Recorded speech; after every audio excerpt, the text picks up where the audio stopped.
Guys, Mr. Bowman here, another video going through 1.2 MCAT algebra questions, and this video we're focusing on all the excellence questions from the 2017 exam. So let's get straight into it. Question number 17, got on the screen there. Question number 17, geez, I wrote 17 wrong. If one equation and another equation, what is the value of x minus y? So these here are simultaneous equations. So we're going to use skills to go ahead and solve those. Once we've got the values of x and y, we're going to subtract them to calculate what x minus y actually is. So let's start by jotting down the equation. So we've got 6x minus y equals 21. We also have negative x plus 6y equals 14. So what I'm thinking of doing here is I'm thinking of doing a bit of rearranging. Maybe I'll rearrange this equation over here. And I'm going to make x the subject. So what I'm going to do is I'm going to move the x over here to make it positive. So that's going to be 6y is equal to x plus 14. And then I'm going to move the 14 over here as a negative. So that means 6y minus 14 is equal to x. And I've got x by itself here. I'm now going to substitute that into this equation here. And that will leave an equation with y only. So we've got 6. Notice the x is going away and that 6y minus 14 is coming in. Minus y is equal to 21. I'm now going to expand these brackets. That there is 36y. We've got to do 6 times 14. So just a reminder, you can do your old school times tables to help us there. So that there is 24. Then we've got 60, which means we've got 84 in total. So minus 84 minus y is equal to 21. Simplify that. So we've got 35y. I've grouped the y's together. Minus 84 equals 81. We're then going to go plus 84 plus 84. So 35y is equal to 105. Divide by 35, divide by 35. So y is equal to 3. I'll need to go ahead and find out x. And what I'm going to do is I'm going to put x into this equation to find out what y is equal to. So this y here is going to go away. So we've got x is equal to 6 times 3 minus 14. So that there is 18 minus 14, which is equal to 4. Finally, we now need to calculate x minus y. That there is going to be 4 minus 3, which is equal to 1. So that wraps up this question. Simultaneous equations was the way to go about it. And that final step, a really important one that converts it to an excellence. Question number 18, and we've got 9 times 3 to the power of x minus 4. When is that greater than 27? And we've been told that x is a whole number. So that whole number is a nice bit of information to help us out with this question. So let's jot down the equation. So 9 times 3x minus 4 greater than 87. I'm going to start off with that 9. I can change that to a 3 pretty easily by making that 3 squared. So 3 squared times 3x minus 4. When is that greater than 87? And I'm going to merge these together by adding the powers together. So 3x minus 4 plus 2. When is that greater than 87? And we're going to be left with 3x minus 2 greater than 87. At this stage here, that 87 is the problem.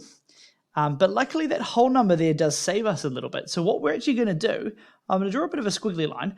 We're going to change that 87 to a number that actually has a base of 3. So just on the side here, so 3 to the power of 1 is 3. 3 to the power of 2 is equal to 9. And I'm going to keep going. So I got a number above 87. 3 to the power of 3 is 27. 3 to the power of 4 is 81. So we're close but not quite there. And then 3 to the power of 5 is 243. So our 87 sits in between these two numbers here. So we're looking to figure out, do we want to put in 3 to the power of 4? Do we want to put in 3 to the power of 5? So we're not quite sure yet. That's when we look at our inequation.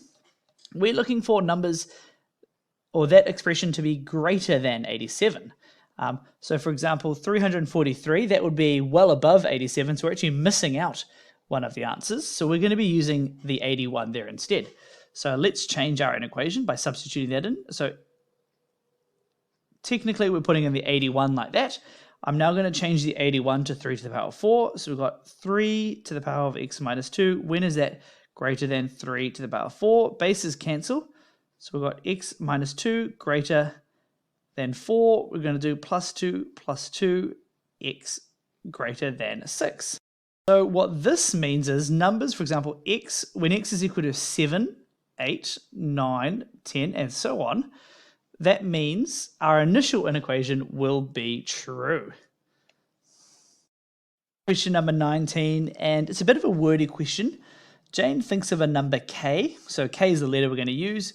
When j's number is cubed, the answer is m times k. So we can actually form a bit of maths from that. So k cubed is equal to m times k. When Jane's number is squared, it is n more than k plus 5. So n more than k plus 5. So that here is actually k squared is equal to n plus k plus 5. And we've been asked to give an expression of n and m in terms of m only. So what that means is we can't have a k anywhere. So that's a bit of an interesting one. A few different ways to go about this. What I'm thinking is we can simplify this left-hand equation first because they both got a k in common. So let's divide both sides by k to get rid of it. So k squared is equal to m. And this is really good because I've actually got a k squared here. So I can use that to substitute later on. I'm actually going to go a step further. So obviously I need to know that bit of information, but I'm going to go again. If I square root both sides, so the square root of k squared is equal to the square root of m. So k is equal to the square root of m. I've got a k in my equation, so I'll be able to use that to substitute for k. So using both of these bits of information, I'm going to substitute them in. So I know k squared was equal to m. So m will be equal to n. And I know k was equal to the square root of m. So we're going to go plus the square root of m plus 5. And that there was our simplified expression. The only thing is we've got a little bit more work to do because it says in terms of n. So n in terms of m. So that means we need n equals something. So what I'm going to do, just to do that, I'm going to go minus the square root of m, minus the square root of m, and then I'm going to go minus 5, minus 5. So n will be equal to m minus the square root of m minus 5. And that there is an expression for n in terms of m only. So a bit of a messy question, but we got there in the end. On to question number 20, and we've got an L-shaped thing. That's what we've got below. And we've been asked, what is the perimeter in terms of x? So we need to come up with an expression. Perimeter equals something to do with x here. The perimeter is the sum of all of the sides, and we can see we've got this side here, that's 2. This side here is 12x plus 1. This side here is 4x minus 2, and this side here is 2x plus 3. So we need to calculate how long that side there is, so side number 1, and how long that side there is, that side number 2. So side number 1, let's get into that. So side number 1 is going to be the longest side, which is 12x plus 1, minusing 2x plus 3. So it's that long side down here, I'm bolding it, minus that side here. That gives us the leftover portion of the long side that will be there. So let's go ahead and form an expression. So that's going to be 12x plus 1 minus 2x minus 3. That there will be equal to 10x minus 2. So we've got that expression there. We're now going to do the same for side number 2. And like we did before, we're going to go, this long side down the bottom is the addition of 2 up the top and 4x minus 2 down the bottom there. So it's going to be 4x minus 2 plus 2, which is equal to 4x. So we've got those sides there. We're now going to add them all together to get the perimeter. So the perimeter will be equal to these sides here, which is 10x minus 2 plus 4x. And we're going to add together the 4 other sides given in the question. So that there was 4x. So that is going to be plus 12x plus 1 plus 2 plus 4x minus 2. And finally, you can't see it, but it's plus 2x plus 3. We add all of these together. Let's get the x's together. There's 10, 14, 26, 32. So there is 32x. And the numbers, we've got minus 2, plus 2 is 0, plus 1 is 1, plus 3 is 4, and minus 4 is 2. So we've got 32x plus 2. So question 21 does follow on from this, and it's asked us about the area of the shape. So we're going to need some of those dimensions as well. In question 21, I've got the sides from the other question there. So the area of the shape will be equal to, chopping the shape along here, is it going to be equal to the area of the top rectangle plus the area of the bottom rectangle. So the area of the top rectangle, base times height, that's going to be 2 times 10x minus 2. We now need to add the base or the area of the bottom. So it's going to be 4x and then 2x times 2x plus 3. So let's simplify that expression. We've got 20x minus 4 plus 8x squared plus 12x. Simplifying all that, we got 8x squared plus 32x minus 4. We need to go back to the question. We've been told the area is 92, so I'm going to substitute that in. So that expression there is equal to 92. I'm now looking to solve this quadratic equation for x. So I'm going to go minus 92 from both sides. So minus 92, doing that to make it equal to 0, because quadratics have to be equal to 0 to solve, plus 32x minus 96.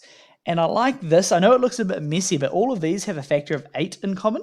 So if I divide or factorize out that 8, so 8 bracket x squared plus 4x minus 12. And I can get rid of that 8 completely, because if I do divide by 8, 0 divided by 8 is 0. So 0 is equal to x squared plus 4x minus 12. This looks a bit simpler, so let's factorize this. So what adds to 4 multiplies to negative 12, and that's going to be 6 and negative 2. So x plus 6, x minus 2, and my two answers, x1 is equal to negative 6, and x2 is equal to positive 2. At this stage here, I've got two answers. The negative answers in terms of quadratics sometimes can be false answers, particularly when they're dealing with area and rectangles. And in this case here, if I think of this bottom side of the shape, 4x, if we substitute in that negative 6, so 4x is equal to 4 times negative 6, which is equal to negative 24. That doesn't work for area. So what I know is 4x cannot equal to negative 24, which means x cannot equal to negative 6. And that's because we can't have negative dimensions of a rectangle.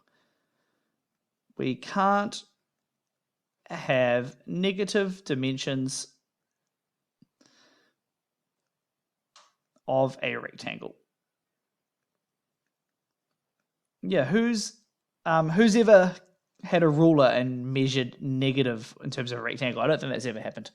And as a result, therefore, x is equal to 2 centimeters. So one answer only, 2 centimeters. On to question number 22, and we've got Leo laying a square concrete tiles for his deck. He starts laying them down in a square pattern, so we've got squares again, but his friend thinks it would be better laid out as a rectangle. So we've got a square, we've got a rectangle. He changes the layout to make the length 6 longer and the width 4 shorter. So let's start off by defining the variables, or chatting about them anyway. So we're starting off with a square. That's a poorly drawn square. And then what he's going to do, he's going to add 6 to one side, and he's going to minus 4 off one side to make more of a rectangle.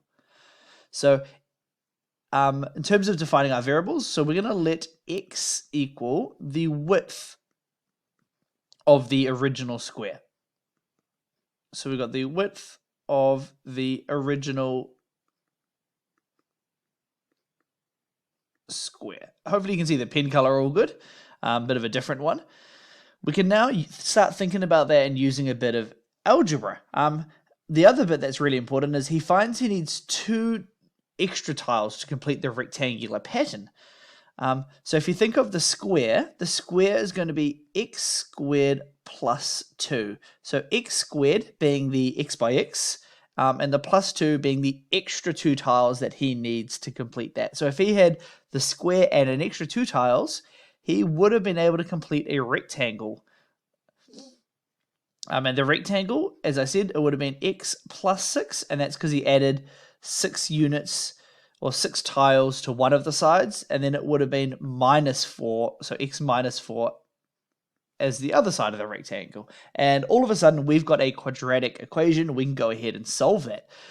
So initially, it looks pretty quadratic, but I've seen these types of questions before, so I know they end up not. But we've got an x squared on this side, and when we do this x times x, that's also going to be an x squared. And the x squareds on both sides will cancel each other out. So even though this looks like a quadratic equation, it is going to end up being linear when we expand everything. So I'll show you what I mean by that. X squared plus 2 is equal to, and we expand this, x squared plus 2x minus 24. So I've expanded all that. As I said, the x squareds cancel each other out, leaving me with 2 equals 2x 24. And from here, I'm going to go plus 24 plus 24. So 26 equals 2x. And then divide by 2, divide by 2. Oh, that's a funny 2. 13 equals x, or x equals 13. So at this stage here, unfortunately, a lot of people, I imagine, would have been stuck on a merit because you haven't actually answered the question. It's how many tiles did he have to start with? And x relates to the length of or the width of the original square. So the total number of tiles,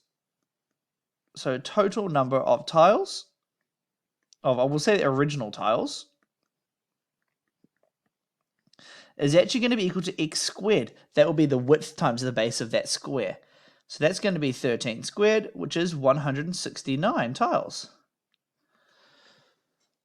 So that wraps up this question. Fun pen color. Hopefully you can see it all. I know the purple bits are a bit annoying to see, but I think they're all visible.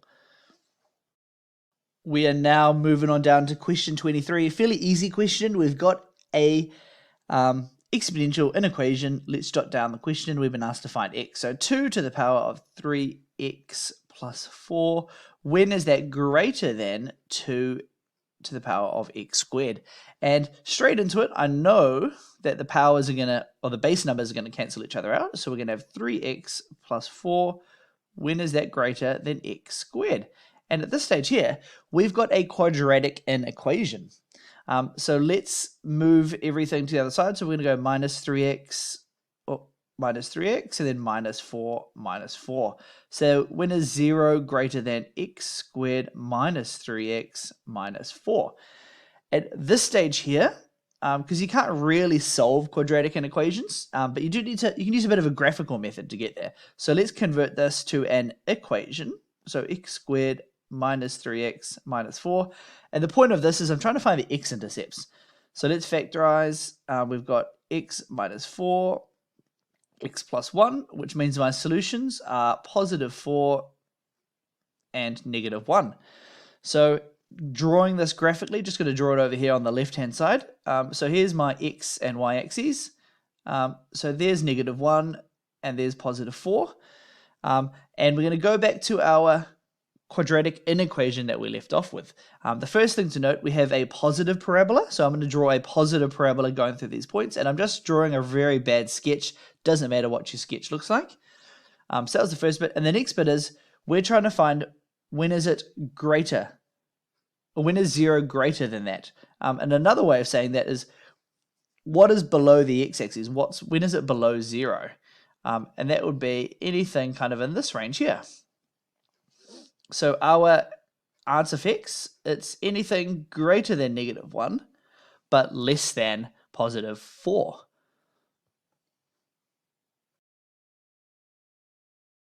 Okay, we are now on to question number 24, and to save a bit of time, I've defined the variables here, but let's get through the question to understand what all that means. So we've got Tane and Pete, they're raising funds for their sports trip. Between them, they need to raise $1,000, so that might be interesting. There are only 5 weeks for them to get all the money. Tane gets paid $15 per hour. Pete gets paid $16 per hour. Between them, they work 13 hours. So there's actually a lot of information here, potentially enough to form 3 equations. what is the average number of hours that each of them need to work per week? So that per week number, hours per week, means this total number of money, that point there, that's actually not very relevant, and it's not going to impact the question that we have.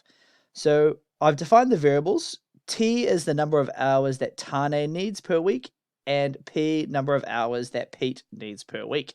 So the first equation we can come up with relates to that 13 hours. So I know that T plus P needs to equal to 13. So the number of hours Tane works, the number of hours Pete works, added together, 13 hours. The next bit relates to this 5 weeks, $15, $16 per hour thing. So it's a bit weird, the next equation we're going to do. But we're going to start off with the initial 1,000, and we're going to divide it by 5. So that's the weird bit, because that's $200 per week to reflect the 5 weeks that they need. So 200 will be equal to, it'll be 15T, so that's the number of hours times 15, which is Tane's pay rate, and we're going to add 16P, and that's Pete's rate of $16 per hour times the number of hours he works.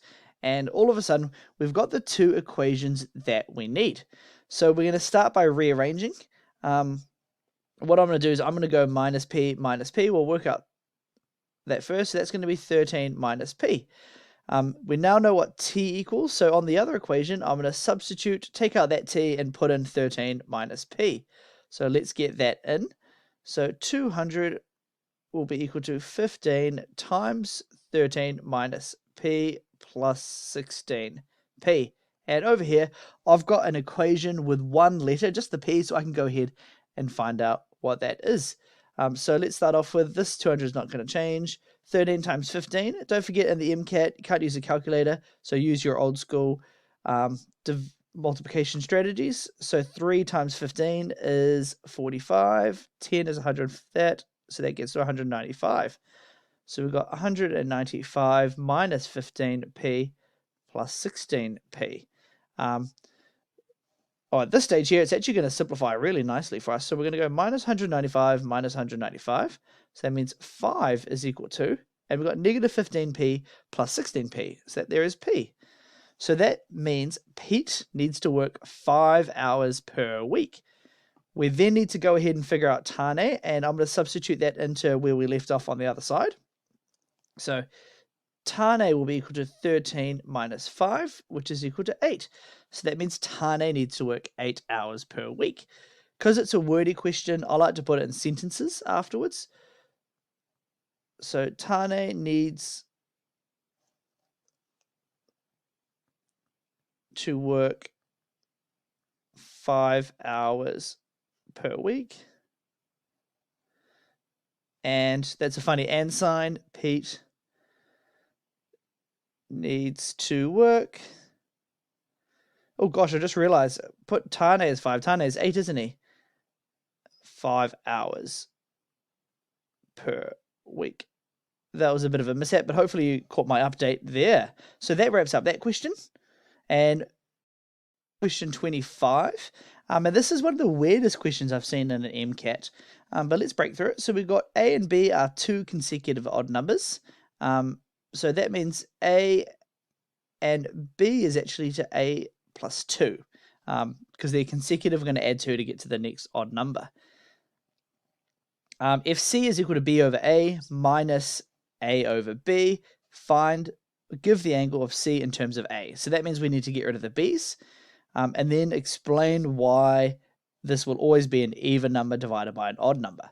So let's get into that C in terms of A part of the question first. So C is equal to B over A minus A over B. So first step, I'm going to substitute A plus 2 in for B. So we're going to have A plus 2 over A minus A over A plus 2. And over here, I've just got an algebraic fraction, so I'm going to use my crisscross smiley face method to help me with that. So bottom times bottom, so that's going to be A plus 2, and then we're going to cross over here, so that's going to be A plus 2 squared minus a squared. And we're going to go ahead and simplify that. So we're probably going to need to expand that perfect square on the top. That's going to be a squared plus 4a plus 4 minus a squared. And that's going to be over a times a plus 2. A squareds cancel each other out. And I can factorize out a 4 for that numerator there. So it's going to be 4a plus 1 divided by a times a plus 2. So that's the first bit. Give an expression for c in terms of a. We now need to think about the next part. Why is this going to be an odd number divided by an even number all the time? With the numerator, 4 times a plus 1. So a plus 1, remember that is an odd number plus 1. So odd number plus 1 gets me to an even number, which means this expression here will be even times even, which will always give us an even number. So therefore, 4a plus 1 is always even. So that helps us out with the first expression. Now I'm going to move on to the next one, and I just realized that's a funny looking 2 there, but the denominator is going to be a times a plus 2. And this one here is fairly straightforward. A, we were told before, is an odd number, and a plus 2 is the next odd number, which means this expression here will always be odd times odd, which we know will always result in an odd number. So that there shows us, therefore, a times a plus 2 is always odd. So as I said, this was one of the weirdest MCAT questions I've seen. I haven't seen one like this before, and I haven't seen one come up again since. But a very interesting question nonetheless. So thanks so much for watching this video, guys. Keep an eye on the next lot of MCAT revision focus questions coming up. If you do have any questions, put them in the comments below, and I'll get back to you as soon as I can.